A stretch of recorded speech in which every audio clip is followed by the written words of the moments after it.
குழு நண்பர்களுக்கு வணக்கம். 11/6/2024 ஒரு முக்கியமான தகவலை பெருமையோட நினைவு கொள்ளணும்னு நினைக்கிறேன். தமிழர்களுடைய வாழ்வியலில் அறிவியலும் பண்பாடும் பண்பாடுன்னா மகிழ்ச்சி கலந்த நிறைவு. சரியா? இது கலந்து ஒன்று. நம்முடைய வாழ்வியலில் உண்மை அறிவியலும் மகிழ்ச்சியும் கலந்த ஒன்று நம்ம வாழ்நாளில் அப்படியே பழக்கமாக வந்துகிட்ருக்கோம். இதை நம்ம ரொம்ப காலம் ஆன பிறகு என்ன செய்வோம், கொஞ்சம் நாள் கழித்து அதை மறந்துடுவோம். எதுக்காக தாவணி போட்டோம், எதுக்காக வரப்பு போட்டோம் அப்படிங்கிறதெல்லாம் மறந்துடுவோம். இந்த மாதிரி மறந்து போன இன்னொரு செய்தி ஒன்று சொல்கிறேன். இந்த குருவை நண்டூர, சம்பா நரியோட, வாழை வண்டியோட, தென்னை தேர்வோட அப்படின்னு ஒரு கிராமத்தில் சொல்லப்பட, அதாவது வாய் வார்த்தையாகவே வந்துட்டுருக்கு இந்த கதை. சும்மா ஏதோ பொழுதுபோக்குக்காக சொன்னப்பட்டதுன்னு நினைப்போம்.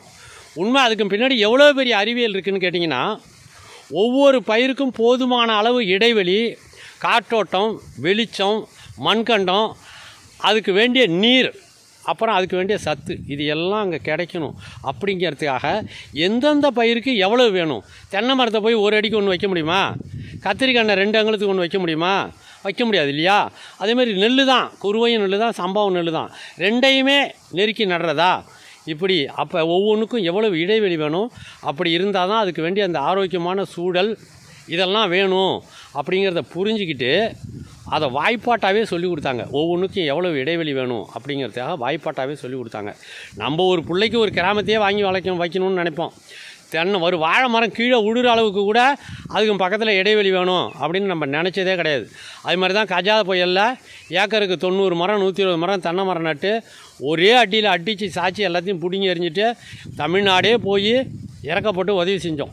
அதுமாரி இப்போவும் 6 அடிக்கு 1 8 அடிக்கு 1 வாழைக்கட்டையை நட்டு எல்லோரும் போய் ஒட்டுமொத்த வாழையும் அழிஞ்சு ஒரு ஏக்கரில் 7 லட்சம் நஷ்டம் 9 லட்சம் நஷ்டம்னு பத்திரிக்கையில் செய்து போடுவோம்.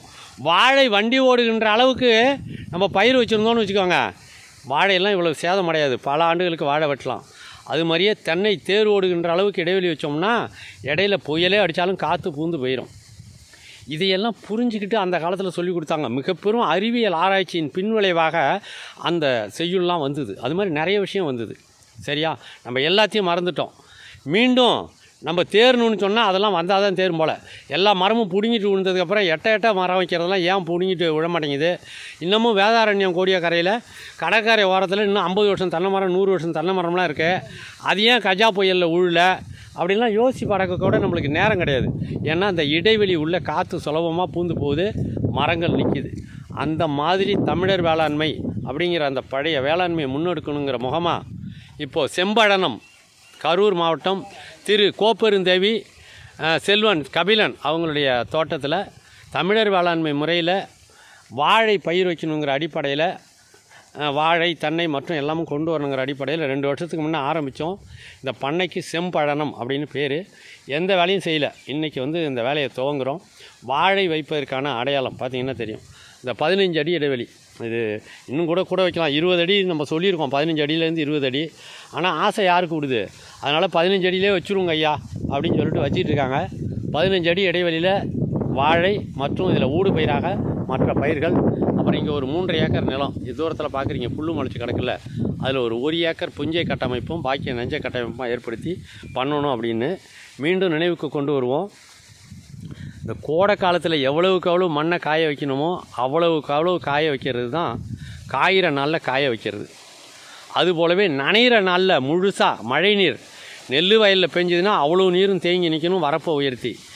புஞ்சை நிலங்களில் வெப்பாத்தி குடி எடுத்து அவ்வளவு நீரும் தோட்டம் உறிஞ்சிக்கணும். அது புஞ்சை கட்டமைப்பு. தமிழர்கள் மட்டும்தான் மருதம்ங்கிற ஒன்றை செயற்கையாக்கி விளைநிலங்களை விவசாயத்தை செயற்கையாக்கி அதில் நஞ்சை புஞ்சைன்னு 2ஆக பிரிக்கிறாங்க. சரியா? அந்த புஞ்சைங்கிறது தோட்டக்கால் பயிர்கள் செய்கிறது, நஞ்சைங்கிறது நெல் மட்டுமே விளையிற பூமி. நெல்லை தவிர பாக்கி எல்லாம் விளையிற பூமி எல்லாமே புஞ்சை. புஞ்சை நிலம் எவ்வளவு மழை பெஞ்சாலும் உறிஞ்சிக்கும், நஞ்சை நிலம் தண்ணீரை தேக்கி வச்சுக்கும், அதில் தான் நெல் விளையும். அந்த மாதிரி புஞ்சை கட்டமைப்பு இதில் நெல் விளையிற பூமியிலேயே புஞ்சையும் ஏற்படுத்தலாம், நஞ்சையும் ஏற்படுத்தலாம். நீங்கள் எந்த பூமியிலையும் நீங்கள் விரும்பினா நீரை தேக்கி நிறுத்துகிற தொழில்நுட்பமும் இருந்தது. அதே போல் எவ்வளவு மழை பெஞ்சாலும் அவ்வளவு நீரையும் பூமி உறிஞ்சிக்கிற தொழில்நுட்பமும் இருந்தது. அது இந்த பகுதி வேளாண்மையில் ஆரம்ப காலத்திலேருந்து இருந்தது. நம்ம காலங்காலமாக அப்படியே பழக்க தோஷத்தில் 6 அடிக்கு ஒரு வாழை வச்சா நிறையா வாழை வைக்கலாம், வண்டி வர்ற அளவுக்கு வாழை வச்சா 200 வாழை 300 வாழை தான் வைக்கலாம் அப்படின்ட்டு நம்ம பேராசைப்பட்டு பெரு நஷ்டத்தை அடைஞ்சோம், ஏகப்பட்ட செலவு செஞ்சு. அந்த மாதிரி வாழை வண்டி ஓடுகின்ற அளவுக்கு வாழை வச்சு இன்னமும் 4 வருஷம் ஆகியும் இன்னும் வாழை தார் வெட்டிக்கிட்டே இருக்கிறாரு தும்பலப்பட்டி கனகராஜ். அதுபோலவே நெல் அந்த இடைவெளியை குறிப்பிட்டு நம்ம நிறைய நெல் விவசாயத்தை சொல்லி கொடுத்துட்ருக்குறோம். அது மாதிரியே இங்கே புஞ்சை கட்டமைப்பு, இந்த பழைய முறை என்பது, தமிழர்களுடைய முறை என்பது வாழ்வியலோடு பின்னி பிணைந்த அறிவியலும் ஆரோக்கியமும் மகிழ்ச்சியும்.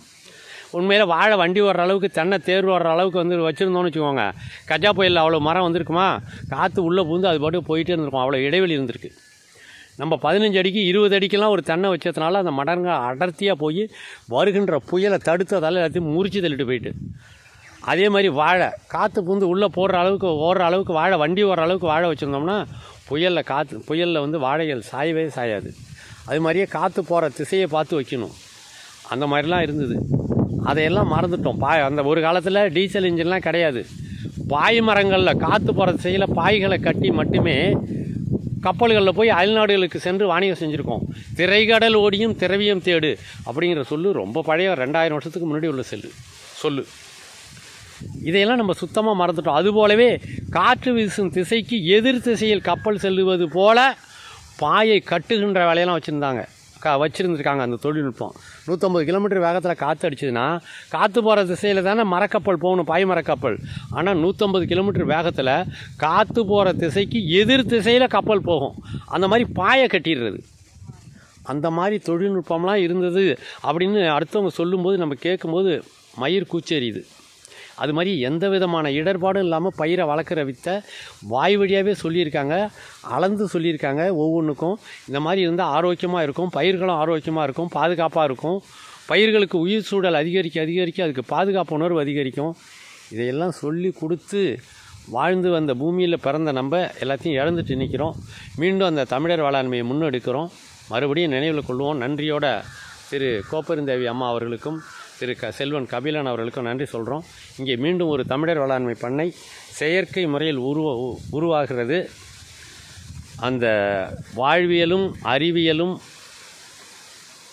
மகிழ்வும் கலந்த ஒன்று தான் வேளாண்மையாக நம்ம முன்னோர்கள் எடுத்திருக்காங்க. பூமியவே காப்பாற்றுகிற அறிவியல் அது உள்ளே இருந்தது. உண்ணுகளுடைய உயிரையும் உடம்பையும் காப்பாற்றுகின்ற, ஆரோக்கியத்தையும் காப்பாற்றுகின்ற மருத்துவம் அது உள்ளே இருந்தது. அது பயிருக்கு பயிர் வைக்கிற இடைவெளியிலிருந்து வந்தது. சரியா? அதுபோலவே நீரை வடிவமைக்கிற விதத்தில் வந்தது. அதை மீண்டும் கொண்டு வருகிறோம். அனைவருக்கும் நன்றி. மீண்டும் அடுத்த பதிவில் சந்திப்போம். நன்றி.